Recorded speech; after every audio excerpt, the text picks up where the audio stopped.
त्र्यंबकेश्वर ज्योतिर्लिंग में ब्रह्मा, विष्णु और महेश तीनों ही विराजित हैं। यही इस ज्योतिर्लिंग की सबसे बड़ी विशेषता है। अन्य सभी ज्योतिर्लिंगों में केवल भगवान शिव ही विराजित है।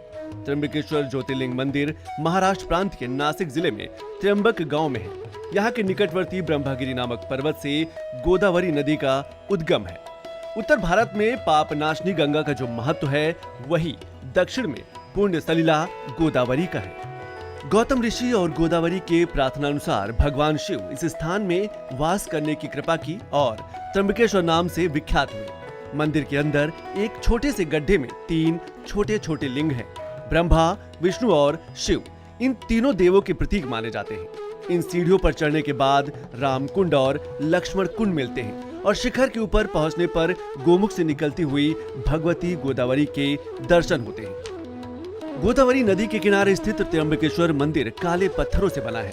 मंदिर का स्थापत्य अद्भुत है। इस मंदिर के पंचक्रोशी में काल सर्प शांति, त्रिपंडी विधि और नारायण नागबली की पूजा संपन्न होती है, जिन्हें भक्त जन अलग अलग मुराद पूरी होने के लिए करवाते हैं। बृहस्पति की सिंह राशि में आने पर यहाँ बड़ा कुंभ मेला लगता है और श्रद्धालु जन गौतमी गंगा में स्नान कर तथा भगवान श्री त्र्यंबकेश्वर का दर्शन कर अपने को कृतकृत्य मानते हैं।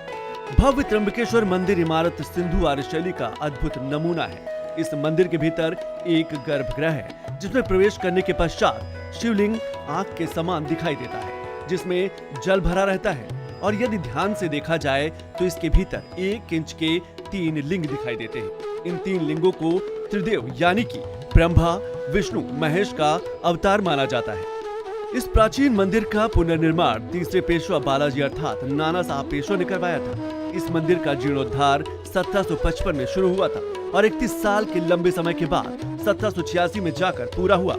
कहा जाता है कि इस भव्य मंदिर के निर्माण में करीब 16 लाख रुपए खर्च किए गए थे, जो उस समय काफी बड़ी रकम मानी जाती थी। तीनों नेत्र वाले शिव शंभू के यहाँ विराजमान होने के कारण इस जगह को त्र्यंबक यानी कि तीनों नेत्र वाले कहा जाने लगा।